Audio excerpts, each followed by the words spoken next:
साथ साथ दिल्ली पुलिस की स्पेशल सेल भी इस पूरे मामले की जांच पड़ताल में जुटी है। विवेक गुप्ता हमारे सहयोगी इस वक्त हमसे सीधे जुड़ रहे हैं। विवेक, क्या और पता चल पाया है? पुलिस कुछ एक्शन ले पाई है इसके बाद?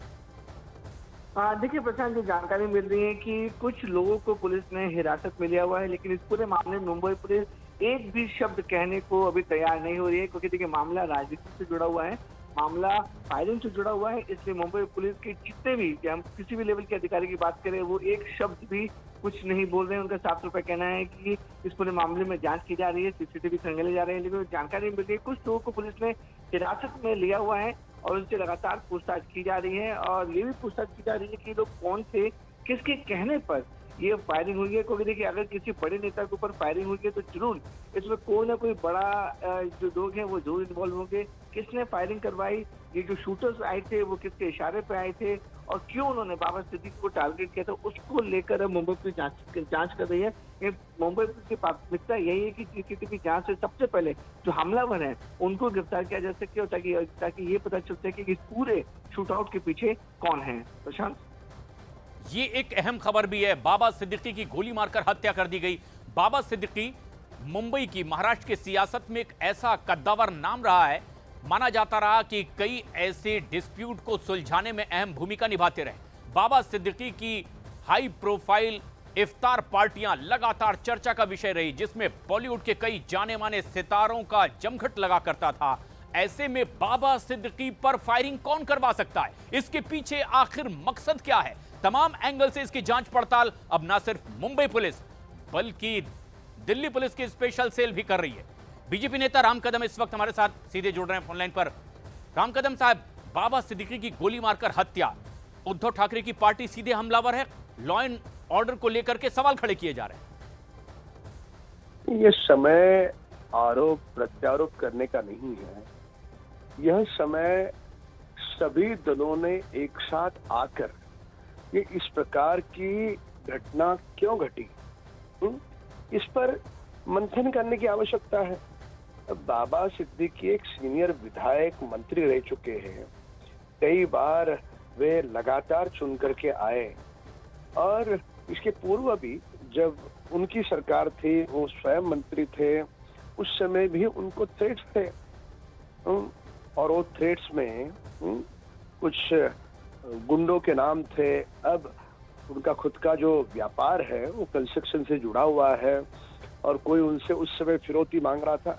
अब इसके कई अलग अलग मायने हैं जी। उसके पहले ही तुरंत इस पर राजनीति करना, अब उनको चाहने वाले कई सारे उनके कार्यकर्ता है, उनके परिवार के लोग हैं, उनका खुद का पुत्र अब विधायक है, ये शोभा नहीं देता। ये राजनीति करने का समय नहीं है।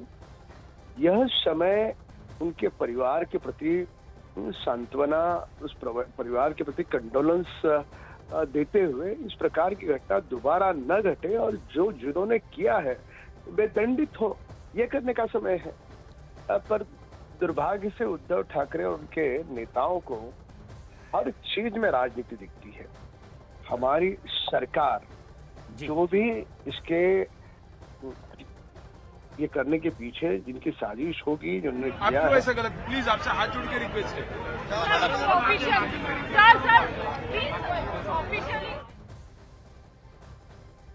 राम कदम साहब, भले ही इसकी आधिकारिक तौर पर जांच पड़ताल मुंबई पुलिस, दिल्ली पुलिस की स्पेशल सेल करेगी, बताएगी कि आखिर कौन थे, किस लिए हत्या की गई है, लेकिन क्या शुरुआत में कोई आशंका है कि आखिर वजह क्या हो सकती है? क्या आपको कोई आपसे रंजिश की ओर इशारा दिखाई दे रहा है या फिर सियासी अदावत? नहीं, इसमें पुलिस जांच करने के बाद पता चलेगा। पर मैं जहां तक जानता हूं कि 2014 के पहले का समय जो था, जब नागपुर के अधिवेशन में हम साथ में रहा करते थे, बिल्कुल, तो 5 स्टार कमरे के बाहर भी उनकी सिक्योरिटी, पुलिस की सिक्योरिटी हुआ करती थी और उस समय उनको किसी दाऊद के गुर्गे ने रेड दी थी। ये मैं अपने आंखों से देख चुका हूँ, क्योंकि मैं भी विधायक था, वो भी उस समय 14 के पहले तो वो मंत्री थे स्वयं, बिल्कुल, तो उस समय देख चुका हूँ मैं। उसके बाद भी कई दिनों तक ये चलता रहा। तो अब वो देखना होगा कि ये जो सारा जो हुआ है वो कौन से रंजिश के कारण हुआ है। इसके लिए इस पे आरोप प्रत्यारोप कटाक्ष की राजनीति हम न करें।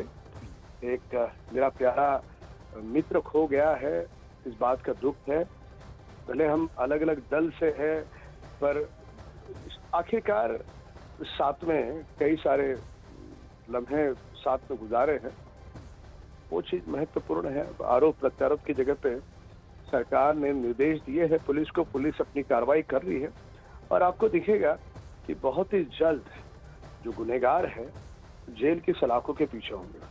लेकिन बाबा सिद्दीकी महाराष्ट्र की सियासत में खास तौर पर एक बेहद कद्दावर नाम रहे हैं। कई डिस्प्यूटेड सुलझाने में भी इनकी भूमिका देखी गई है। कई नामचीन हस्तियों के बीच अगर विवाद रहा तो माना ऐसा गया, चर्चा होती थी कि एक बड़ी भूमिका बाबा सिद्दीकी निभाते थे। इतने कद्दावर नेता आखिर कौन इनके दुश्मन हो सकते हैं? कुछ और इशारा जो आपको इतने लंबे सियासी अनुभव से लगता हो?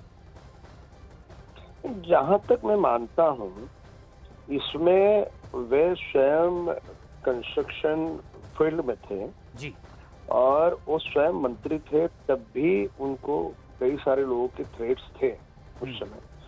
तो आधिकारिक तौर पे बोलना बड़ा डिफिकल्ट होगा, पर मोटा मोटी उस समय के थ्रेट्स, फिर उसके बाद क्या हुआ, फिर क्या नहीं क्या, ऐसी कई सारी चीजें हैं, पर इसमें मुझे कोई राजनीतिक कारण दिखता नहीं है। जहां तक दूर दूर अगर सोचे तो, पर तो भी ठीक है, पुलिस जानकारी करने के बाद पुलिस स्वयं ही बता देगी क्या था क्या नहीं था। और ये एक बड़ी खबर भी है, इस वक्त मुंबई में फायरिंग हुई है और आखिरकार बाबा सिद्दीकी की इसमें हत्या कर दी गई है। राम कदम साहब, आप हमसे जुड़े, वक्त जो साथ में बिताया बाबा सिद्दीकी की, आपने उन लम्हों को हमसे दर्शकों से साझा किया, शुक्रिया आपका। प्रीति सोमपुरा इस वक्त हमसे सीधे जुड़ रही हैं। प्रीति, क्या और ताजा अपडेट मिली है? पुलिस का क्या एक्शन देखने को मिल रहा है बाबा सिद्दीकी की हत्या के बाद? देखिए, मुंबई पुलिस अब इस बात की जांच कर रही है कि इसके पीछे जो है कौन है, क्या आपसी रंजिश के तहत ये हुआ है। क्योंकि अभी अभी जो खबर आई है, प्राथमिक रिपोर्ट में ये आया है कि बाबा सिद्दीकी पे जो गोली चली है, इसमें जो है कोई पॉलिटिकल रंजिश नहीं है। लेकिन पुलिस का ये मानना है कि हो सकता है कि कोई फाइनेंशियल ट्रांजैक्शन के चलते या फिर कोई आपसी रंजिश के चलते जो है उन पे गोलीबारी